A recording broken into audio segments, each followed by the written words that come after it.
Observe how much water is used and for what purposes it is used in your house for a whole day. Record it in a chart like the one shown here. Discuss the data in the class. Divide the total amount of water used in your house by the number of persons to find out how much water each person needs. सवेरे सोकर उठने से लेकर रात में सोने तक तुम्हारे घर में पानी का उपयोग कौन कौन से कार्यों में और कितनी मात्रा में होता है, इसकी जानकारी प्राप्त करो और उससे संलग्न तालिका में लिखो। इस विषय पर कक्षा में चर्चा करो। उपयोग में लाए गए पानी की कुल मात्रा में घर के व्यक्तियों की संख्या से भाग दो। इससे तुम्हें यह जानकारी मिलेगी कि प्रत्येक व्यक्ति कितना पानी उपयोग में लाता है। Bath, brushing teeth, washing cloth and utensils, mopping the floor, drinking, cooking. स्नान, दांत साफ करना, कपड़े बर्तन धोना, फर्श पोंछना, पीने का पानी, भोजन बनाने के लिए। टोटल यूज ऑफ वाटर यानी कुल पानी कितना उपयोग करते हैं। You will see that it is almost impossible for us to spend even a single day without water. ऊपर दी गई कृति अनुसार आपको यह ज्ञात होगा कि बिना पानी के हम अपना जो दिन है वो बिता नहीं सकते। We need to drink 3 to 4 liters of water every day so that all our bodily function runs smoothly. मानव शरीर की सभी क्रियाओं के सुचारू रूप से चलने के लिए प्रतिदिन 3 से 4 लीटर पानी पीने की आवश्यकता होती है। Other living things also require water, although the amount of water they need may vary according to the size of their. अन्य सजीवों को भी इसी तरह पानी की आवश्यकता होती है। उनके शरीर के आकार के अनुसार पानी की यह मात्रा कम अधिक होती है। Thus we see that water is very important. इससे ही हमें पानी का महत्व समझ में आता है। If hydrogen gas burns in air, it combines with oxygen with water is formed. We have learnt about some characteristics of water in the previous standard. Hydrogen gas का हवा में ज्वलन होने पर उसका ऑक्सीजन के साथ संयोग होता है। इस संयोग द्वारा पानी बनता है। पानी की कुछ विशेषताएं हमने पिछली कक्षाओं में पढ़ चुके हैं। In nature, water occurs in 3 states. Water does not have color, taste or odor. सामान्य तापमान पर पानी 3 अवस्थाओं में पाया जाता है। पानी में रंग, स्वाद तथा गंध नहीं होती है। Therefore, water is many substances readily dissolved in water. Therefore, water is a universal solvent.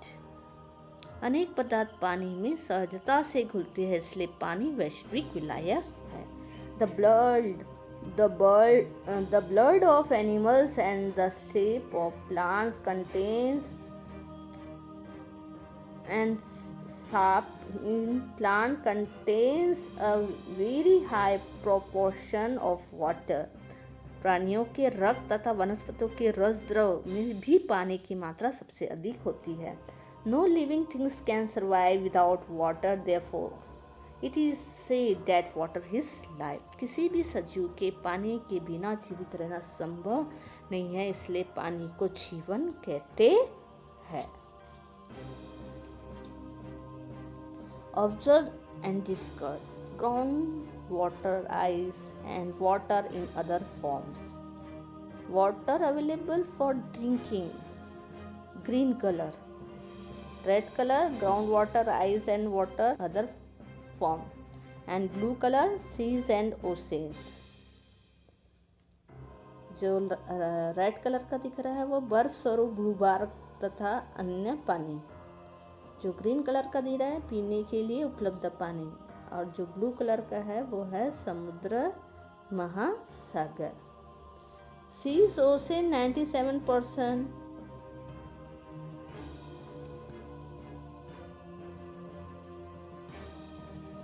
ice and water 2.7 and drinking water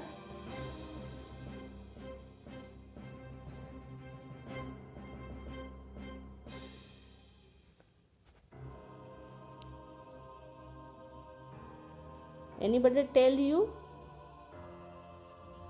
97 plus 2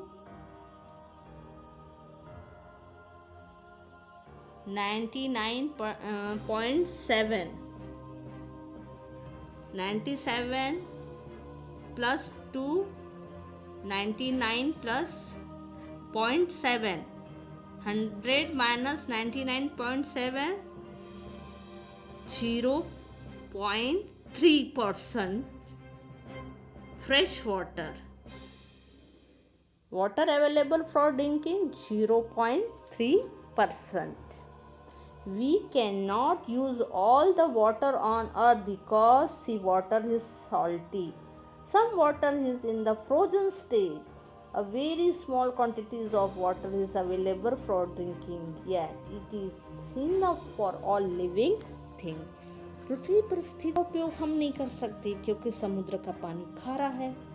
कुछ पानी जमी हुई अवस्था में है। पानी पीने के लिए बहुत कम उपलब्ध है, फिर भी वह सभी सजीवों के लिए पर्याप्त नहीं है।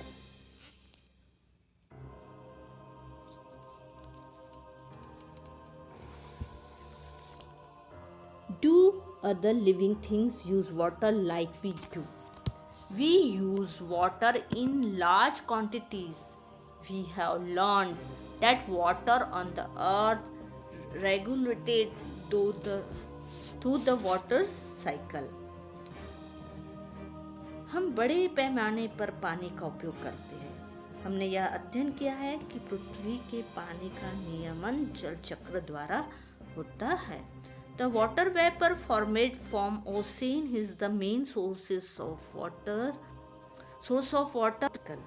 इस जल चक्र के लिए वाष्प की आपूर्ति करने का बड़ा काम महासागर द्वारा होता है। It gets converted into rain, creating fresh water sources on earth. इससे वर्षा होती है और जमीन पर मीठे पानी के स्रोतों का निर्माण होता है।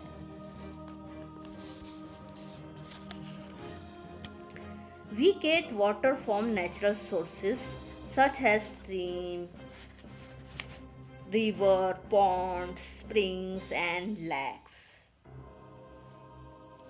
पानी प्राप्त करने के लिए हम नालों, नदियों, छोटे तालाबों, झरनों, झीलों आदि जमीन पर स्थित प्राकृतिक स्रोतों का उपयोग करते हैं। Man also dig wells and borewells to lift groundwater. Apart from this, man has also constructed ponds and dams of various sizes on rivers. इसके अतिरिक्त मनुष्य नलकूप तथा कुएं खोदकर भूगर्भ का पानी भी निकालता रहता है।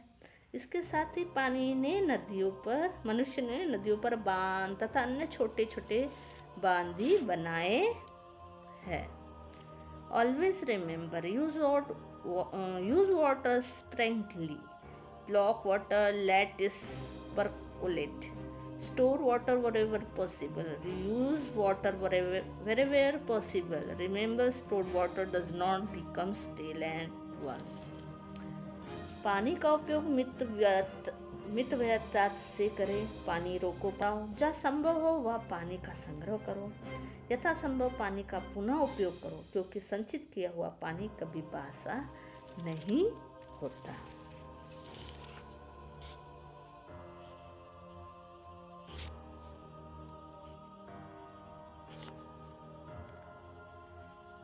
Thanks, like, subscribe.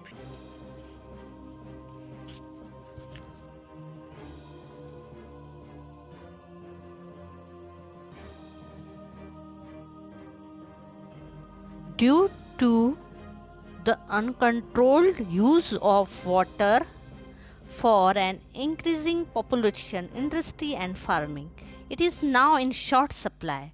Water scarcity has become a serious problem. बढ़ती जनसंख्या, उद्योग तथा कृषि के लिए पानी का अनियंत्रित उपयोग होते रहने के कारण अब पानी कम पड़ने लगा है। इसके कारण ही पानी की कमी की गंभीर समस्या पैदा हो गई है। धन्यवाद।